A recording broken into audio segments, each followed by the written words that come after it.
I'm Meg. No, not that Meg. This Meg. For the past month, I've been attempting to figure out what the rarity drop of chests are, since the data that we have is from a 2019 Reddit thread where this person asked for help discovering what the rarities were. Since that original 2019 data point, we've had a bunch of changes to the items in Dead by Daylight. We've had keys and maps go down in rarity. We've had add-ons kind of go from one rarity to another, and then some add-ons just getting completely removed. And then finally, we had an introduction to a brand new item into the game called the Fog Vials. The original 2019 data point had the community send screenshots of the chests they opened with and without plunderers, and they compiled all that data and got the information they did. I decided I didn't want to send out or get help from the community, mostly because I'm insane and I want to do it myself and actually see all the numbers come in as I wanted them to come in. But number two, I didn't want people purposely dying or throwing games in order to open up a chest for a person on the internet because they told them to. With all of that out of the way, I would like to now say, after searching over 1,200 chests and over 600 appraisals with a variety of using perks and being perkless, over the course of 250 games, I have a ton of data. If you want to straight to the data, you can go to the timestamp that's on screen now and see that. So the first thing I tried doing when I started this experiment is I didn't want to go into public matches and immediately start going for chests, hammering them out, dying on purpose, because that's not fun for me, that's not fun for my teammates, and it would take forever and a half. So this is where the tutorial comes in. The tutorial has a section where you can play as a perkless Dwight against a bot trapper on Ironworks of Misery an unlimited amount of times. I wanted to make sure the chests were not seeded chests, like you're always going to get a med kit out of this, and after the second game it was immediately found out, no, these chests are different every single time, they're just in the same location. There's always one at the top of the Ironworks, there's always one at the bottom of basement, and there's always one on the hill. This proceeds to be the next 100 games I play, where I load into the match, I open up the 3 chests, and then I leave immediately with no consequences, and I just do this over and over and over and over again, and I tracked every single chest I got, and at this time, I was not thinking I need to take screenshots, because why would I do that? I'm logging it, that should be good enough. After the initial 100 games of just opening up chests, I realized it wasn't possible to continue going on with the tutorial with bots due to I can't equip perks, and if I wanted to test out plunders and ace in the hole and appraisal, I needed a different strategy. This is where my roommate's PS5 comes in. I asked him if I could use it while he's at work. He said, sure, no problem.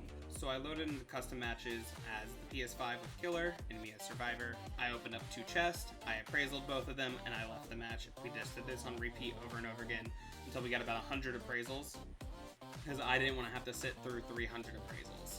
It was around game 2 when I discovered I probably should be documenting this with photos, not just the Google Doc, because somebody can say, hey, yo, why'd you say this instead of that? Or, hey, this looks really suspicious. Are you sure you did this? Now I have photographic evidence of, yeah, I freaking did it.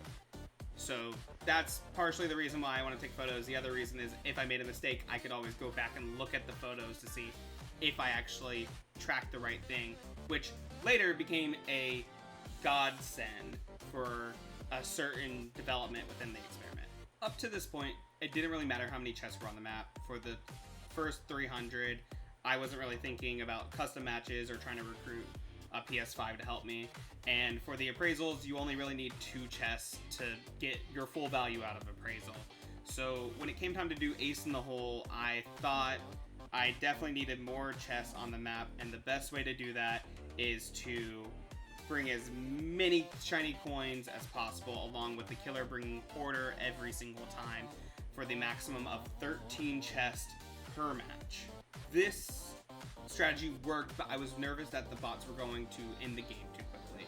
So I had the bots bring a very specific build, and also had a new strategy that went into it. The bots build basically was No Mither, Calm Spirit, Botany Knowledge, and Better Than New. And the strategy was injure the player survivor first, wait till they were fully healed by the bots, and then go kill all the bots on the map. Once the bots have all been hooked or they're all on hook, I would swap over to the player survivor and open up all the chests, then leave the game, restart. This was the strategy for the next 25 games in order to get those 100 ace in the hole appraisals, and I got a total of 318 ace in the hole chests. Did you know that there's only 5 perks to help you open up chests faster, and 4 of them come with prerequisites? So let's talk about the best one first, right? Pharmacy, with a 125% opening up chests faster, which is phenomenal, until we come to the part that you only get a rare medkit out of with a pharmacy perk, which would be great in a normal game, but horrible for an experiment where you're trying to figure out the rarities of items and the item drop rate. They'll only get rare medkits. Let's go up to the next 2 that are the next highest, which are minuscule compared to pharmacy, with leader being 30% and better than new being 16%. Both of these are amazing perks if you could have them on. But no, the survivor that wants to use the speed can't have the perk on because they have to be applied by another survivor, leader being next to the survivor, and better than new being healed by the survivor. But let's not even get to the point where we have the last 2 perks, which require the most insane prerequisites of all, which is resilience with a 9% buff and spine chill with a minuscule 6% buff.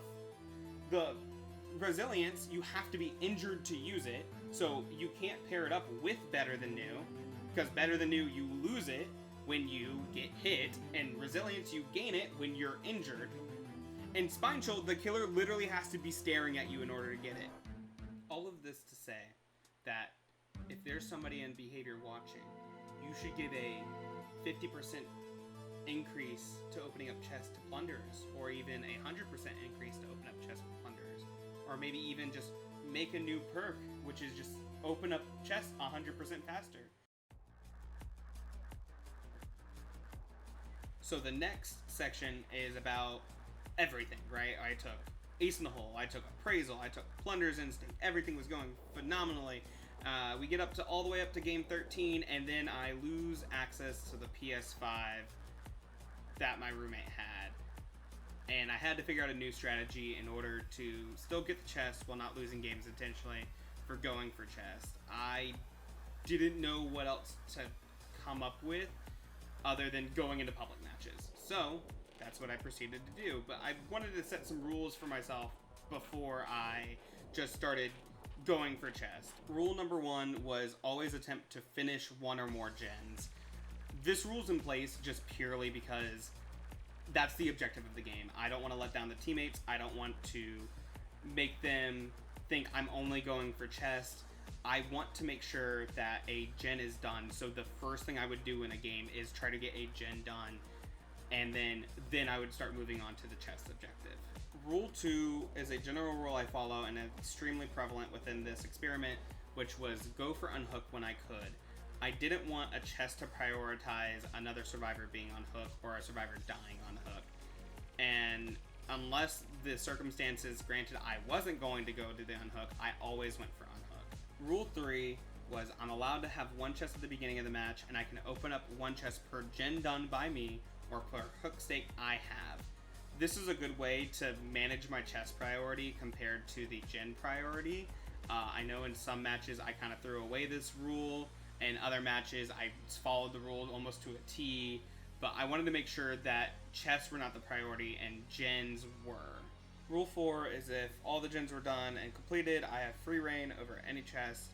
Usually this is towards the end game, and I would go for exegate if nobody else had at the time. Rule 5. The game was over, go for chest. If everybody's 2 hook states deep and we have 5 generators left, I'm gonna go for chest. If it's just me and another person and they're getting on hook and death hook and there's 3 gens left, I'm going for chest. Like, at the end of the day, I loaded into the match to unlock chest. I tried helping the team as much as I could. I couldn't. We're gonna go for chest. Which brings me into the fact that I didn't necessarily know what to count as a chest game. And so I kind of just went by the general guideline of if I got 3 chests, which are the standard amount in a match, and all 4 appraisals off, I would count that game. Or if I got 4 chests with 2 appraisals off, I would count that game. So now I was going from these big 13 chest custom matches to only about 5 chests per match with the shiny coin I was bringing. And I didn't want to quit early if I got all 5 of my chests because, number 1, DC penalty. Number 2, you never quit a game no matter how bad it is. And I played an additional 43 games of chest maxing with 2 X's, with only 29 counting towards the experiment because of how many times I either didn't get a chest or I only got 1 or 2 chests. I finally reached the final 2 perks I needed, which was just plunderers and appraisal, no other affecting factors, and it gave me a huge boost in confidence just to go ahead and finish it out. And then the 10th anniversary dropped, and I didn't want to be the only one to bring a shiny coin while everybody else was bringing the new anniversary cakes. I wanted to make sure I was participating in the event as much as everybody else was as well. So I temporarily paused the experiment until the event was over, and then I came back at this full force. I was doing nothing but the chest maxing with 1x this time, which was shiny coin, appraisal, plunders, and bond, and most of the time iron will, because resilience wasn't just doing it the same. And the same rules applied, but now I was more focused than ever to get this done. And after 84 games, which only 66 of them counted to get the 300 chests, I can finally say I had finished the experiment. The wave of relief that hit me when I was finally done was so amazing, and now I can actively be excited to share all this information with everybody else. It feels so amazing. One of the biggest discoveries I made in this experiment was people were not upset when I was going after chests. I feel like with the new tab scoreboard system, you're able to see the build that people have and kind of defer what they're going to do. And I didn't really get a lot of flame for going after chests, at least not in in-game chat. People may have been saying it to themselves or keeping it to themselves, or their console and they couldn't type it out. But I wasn't getting yelled at for opening up chests. Some other discoveries I made throughout this experiment, from, well, everybody knows that, to, oh, that's pretty interesting, was that keys can only provide rare items, and you can appraise the chest that the key was opened with for another rare item. This is great, but at the end of the day, I'm doing a chest rarity thing, and it does not help that I can open up the chest faster if I'm only going to get a rare item out of it. I did find out you can get event items add-ons with Ace in the Hole, which was pretty neat. You can also see teammates' items that they get out of the chest view the loadout screen. I didn't even really notice this until like one of my last games, where I noticed a Bill opened up a chest. I pressed the tab button, he's holding up a green med kit, but in the in-game screen, he didn't bring in a green med kit. So I thought that was pretty interesting, and I don't think most people actually know about that. Finally, the last discovery I made is I'm pretty sure Ace in the Hole is bugged. I will go into details later in the data analysis of why I think it's bugged, but for now, that's all the discoveries I made, and it's time to actually look at the data. So this next session is just me rattling off numbers and rarities and items, and if you don't want to hear me talk, then you can mute me, because they'll also be appearing on screen. If you do like hearing me talk, why, thank you, I appreciate you. Starting off with the 300 normal chests I opened at the very beginning of this experiment, I got about a common item drop about 40% of the time, an uncommon drop 33% of the time, a rare drop 18% of the time, and a very rare drop about 9% of the time. The most common item in that was toolboxes with 88 drops, medkits with 54 drops, keys with 48 drops, maps with 47 drops, fog vials with 45 drops, and then flashlights being the least common item got with 24 drops. Next up is the 100 appraisals by itself, with the rarity drops being uncommon at the most popular with 42%, common being at 39%, rare being dropping 11% of the time, and very rares being dropped 8% of the time. With the most common item this time around, with medkits being at 30, maps with 19 drops, fog vials with 18 drops, keys and toolboxes sharing the 14 drop mark, and flashlights bringing up the rear with only 7 drops. I'm going to go ahead and get into the 318 Ace in the Hole chests that I had opened up throughout this experiment. This is where we get into a little bit of add-on messiness, but I'll explain it when we get there. They follow the normal drop rate of like normal chests, with 44% of the time being common, 33% of the time being uncommon, 18% of the time being rare, and 5% of the time being very rare, with the most common drop being toolboxes at 80 drops, medkits with 62 drops, fog vials with 55 drops, maps with 49 drops, keys with 48 drops, and flashlights bringing up that rear with 24 drops. This is where we get into the add-ons, where the add-ons do differ between add-on slots, so we decided to separate them between first slot and second slot. The first slot had a drop rate of an uncommon add-on being 32.7% of the time, a common add-on being 28.6% of the time, a rare add-on being 23.6% of the time, a very rare add-on being 14.2% of the time, the event add-on being about 1% of the time, with a visceral not showing up a single time throughout the entire experiment. The second add-on goes as follows, with uncommon being 59.1% of the times, and common items being 38.7% of the time, with the event add-ons bringing 2.2% of the time. Which leads us right into the 100 appraisals with Ace in the Hole, with the rarity drops still bringing up that uncommon rate with 43%, common being 39%, rare being 13%, and very rare being 5%.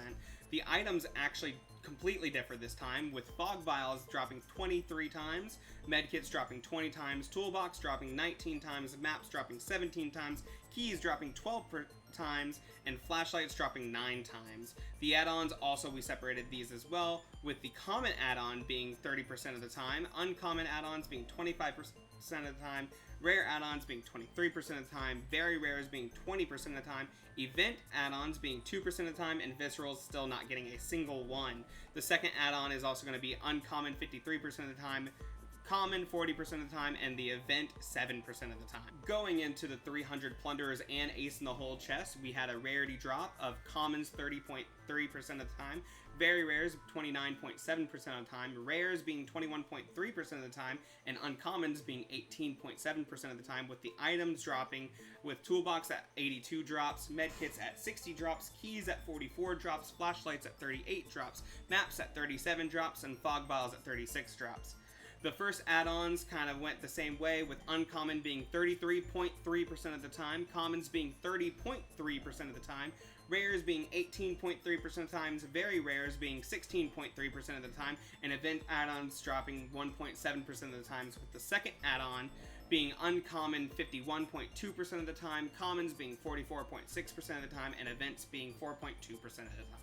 Moving on to the 168 appraisals with everything, we had a rarity drop rate with very rares being 29.2%, commons being 28%, uncommons being 23.2%, and rares being 19.6%, with the most common item being dropped toolboxes with 52 toolboxes dropped, medkits with 27 drops, maps with 24 drops, flashlight and fog vials with 23 drops apiece, and keys with 19 drops in total.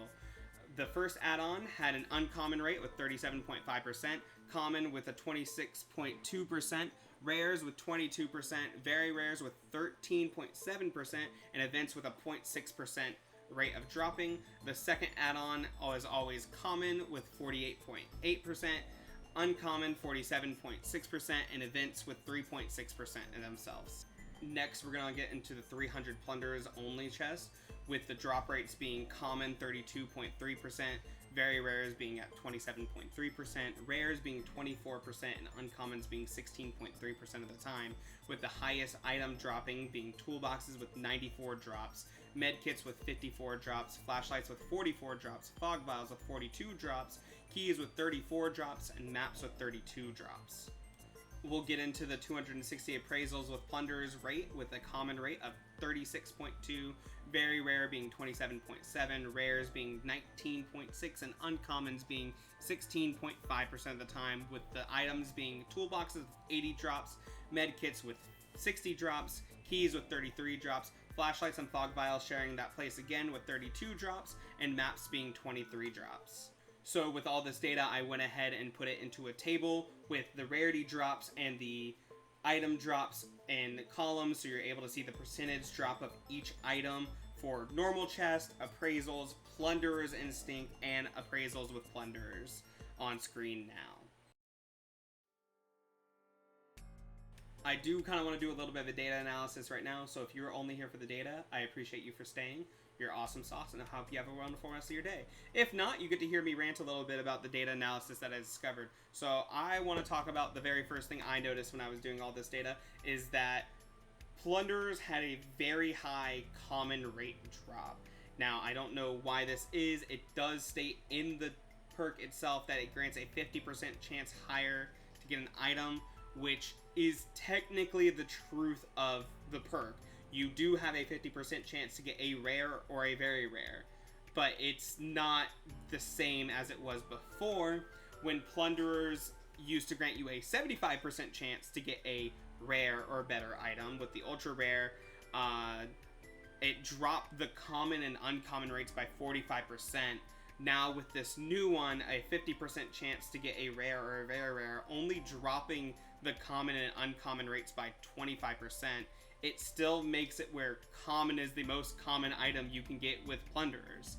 I have 3 theories on why this could possibly be happening, with the first theory being that whenever maps, keys, and fog vials are rolled as very rare, well, they can't recognize that there's a very rare key or map or fog vial, so it automatically over-integers into a common item. This theory is immediately destroyed by the fact that toolboxes and medkits have the highest chance to be common without any other factors. So theory 1 is a little bit out there. Theory 2 relies on the fact that chests roll rarity first instead of items first. And with the items switch out, with there's no ultra rare items anymore, that 15% had to go somewhere when you had Plunderers. And so with Plunderers having a common drop rate before of 14% and ultra rare drop rate of 15%, well, now if you combine those, that makes sense to the new common drop rate with Plunderers at 30%. Theory number 3 is that this is what Behaviour intends, is that you have a 50% chance to get a rare or better item, right? And that's not even the case, as you have a 68% chance to get a better item. The next thing I want to talk about is Ace in the Hole, where it never once granted a visceral add-on. I do think this is a bug or a previous version that's in the game with only the text changed. The third very unlikely possibility is that I was unlucky for all 618 chests for Ace in the Hole open, and I just didn't get to see one. But I do think this is a bug. I have already reported this to Behaviour. They said, hey, thanks for the info. We can't see a fix for this. I don't know if they actually think that this is a bug or not. Which gets me to my next point, where I've seen this a little bit online, is can you get the same add-on on Ace in the Hole? Which the answer is no. The add-ons never repeated once on any of the items I had. I never got 2 bandages on a medkit before. It was always one item and then a different item, which could have affected the add-on drop rate for maps, keys, and fog vials, due to the fact that they only have 1 rarity for each add-on. So you can never get a double common fog vial or a double uncommon map. Moving on from Ace in the Hole to Appraisal, I wasn't expecting Appraisal to have a weighted influence on any of these chests. With Appraisal having a slight influence on normal chest and Plunderer's Instinct chest for uncommon items, and then even with normal chests having a higher drop rate of medkits than any other item in the game, it was a little bit surprising to see. The last data point I kind of want to go over is the items themselves, with toolboxes being the most common with 507 found in total. But this also makes sense why there's 507 toolboxes, because there's 6 different types of toolboxes, with 2 rare toolboxes and 2 very rare toolboxes. You're gonna have double the chance to get those at the rare and very rare category. Medkits bringing up second place with 366 found also kind of makes sense, because you have 4 different rarities of medkits. So you have the common, uncommon, rare, and very rare medkits that can be found at each tier. We go into the next grouping with fog vials being 273 found, keys being 252 found, and maps being 248 found. They only have 3 rarities, but with one of those rarities being common, and common being the most common drop rate, it makes sense that they're found so often because of that common drop rate. Which leads us to our last place for items, which is flashlights with only 200 found, but without that common rarity, they're gonna be the last one found, just due to uncommons and rares kind of always sticking to this 20% rule. and not really getting to shine until you have plunderers with that extra 29% chance to find a flashlight. Hi, thank you for making it this far into the video, listening to the rambling of a mad woman. I appreciate you for watching the game that I love and express how I love this game by doing what every single Dead by Daylight player does, torture themselves by playing Dead by Daylight. If you want my personal opinion on the chest, the most probable reason why you're even going for the chest in the first place is for a medkit. And if you want a medkit and you're bringing chest perks, bring Pharmacy. Pharmacy is hands down the best chest perk in the game. I don't think there's a reason to take any other chest perk other than to maybe find chests, but even with Plunderers, you're nerfing Plunderers by taking Pharmacy. So, if you would like to see the giant Google Doc sheet I had made tracking all of this, it'll be in the description, along with the proof and screenshots of all of this. I did not label every single photo because I got lazy closer to the end of it and figured, hey, if it's in this game, it should show up as this. Yeah, take Pharmacy.